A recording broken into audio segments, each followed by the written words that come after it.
নাম। এ চ্যাংড়া, আবে তুই নামবে, আমি তোর বাপের কাছে নিয়ে যাব। তোকে কোন বাপের জন্ম?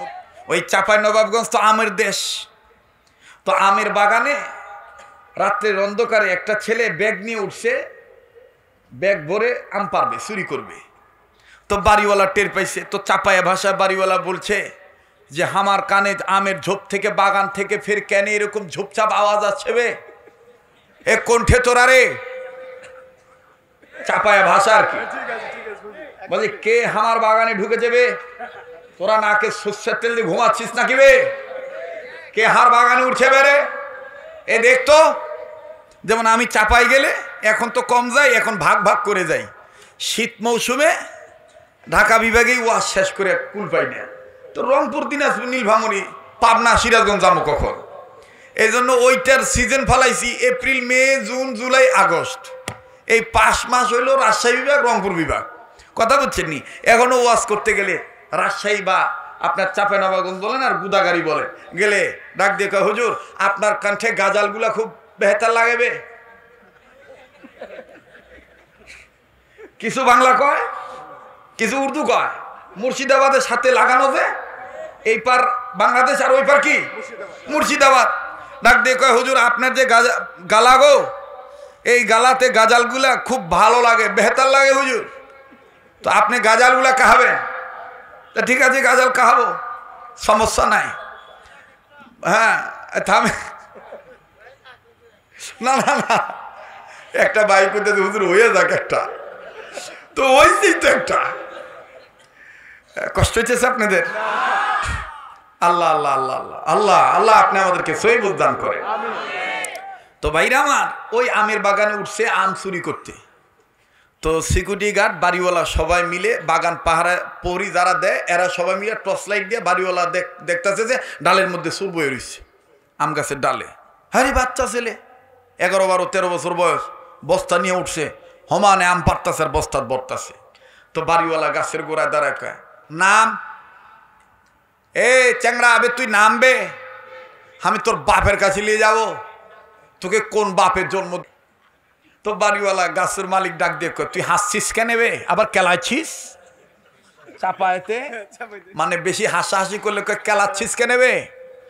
তো ডাক দিয়ে কয়, তুই আম চুরি করতেছিস, চোরের মার ফের বড় গলা হয়েছে, তুই আবার কেলাচ্ছিস কেন? নাম, তোর বাপের কাছে নিয়ে যাবো। তো ছেড়া নামে আর ডাক দিয়ে কয়, কাকা আপনার কথা হই না আসি। কয় কেন? কয় আপনি যে করতেছেন আমার আব্বার কাছে নিবেন। কয় তোর বাপের কাছে নিয়ে যাবো। আপনি কোন বাপের কাছে নিবেন? আমার বাপ যে ফের আর এক গাছে বসে আছে।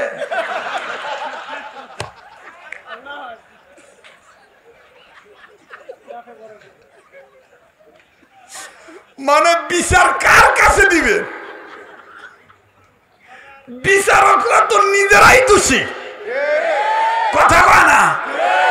দেখেন না সমাজে উল্টা বিচার করে, ইফটিজিং এর মামলার আসামি বানায় যুবকদেরকে, পুরুষ লোকদেরকে নারী নির্যাতনের মামলার আসামি বানায় কারাভোগে পাঠায় দেয়, অর্থে দণ্ডিত করে দেয়, জরিমানা করে, জুতা পেটা করে, নাকে নাকে খত দেওয়ায়, চুল কাটতে দুনিয়ার অপমান করে। আমি বলতে চাই, সমাজের মাতব্বররা, মেম্বার, চেয়ারম্যানরা, এলাকার কমিটির লোকেরা যুবকদেরকে বিচার করার আগে ওই বেহায়া নারীদের আগে বিচার করেন, যারা মুসলমানের ঘরে জন্ম নেওয়ার পরে বুরকা পরে না, পর্দা করে না, আগে বিচার করেন।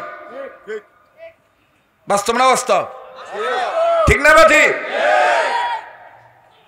কষ্ট হইতেছে। এবার মহিলারা খেপে গেছে, মহিলারা কবে এতক্ষণ হুজুর যাইয়া ছিল, হুজুর আর ভালো না।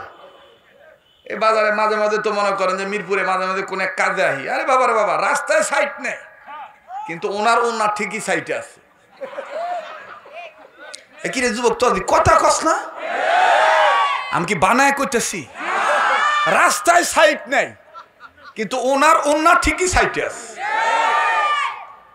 এই কথাগুলি বললেই বলে মৌলবাদীরা চায় না আমরা নারী জাতিরা প্রগতির রাস্তায় যাই। আসিল না ওই যে জাফর ইকবালের কিছু বান্ধবীরা, একেবারে এখন কই গেল বান্ধবীরা? বান্ধবী এখন কোনো খবরই নাই। ব্রয়লার মুরগির মতন শর্ট ব্লাউজ পইরা, আটা কাটা ব্লাউজ পইরা, ব্রয়লার মুরগির মতন বাইর করিয়া গোড়াগুড়ি করতো আর ডাক দিকে তো মৌলবাদী মুক্ত দেশ চাই। এখন শুনে নে আমরা ভারত মুক্ত বাংলাদেশ চাই। ভারতকে পরম বন্ধু মনে করেন, হ্যাঁ পরম বন্ধু মনে করেন। পৃথিবীর ইতিহাসে সকল রাষ্ট্রপ্রধানরা, ভূতত্ত্ববিদগণরা পৃথিবীর রাষ্ট্রের কোন রাষ্ট্রের মাটির নিচে কি খনিজ সম্পদ আছে এইটা রাষ্ট্রবিজ্ঞানীরা এইটা তারা তালাশ করে। কেবলমাত্র ভারত তারা মসজিদের নিচে মসজিদের নিচে মন্দির আছে কিনা কেবলমাত্র তারাই তালাশ করে। তো তারা মুসলমানদের বন্ধু হয় কিভাবে?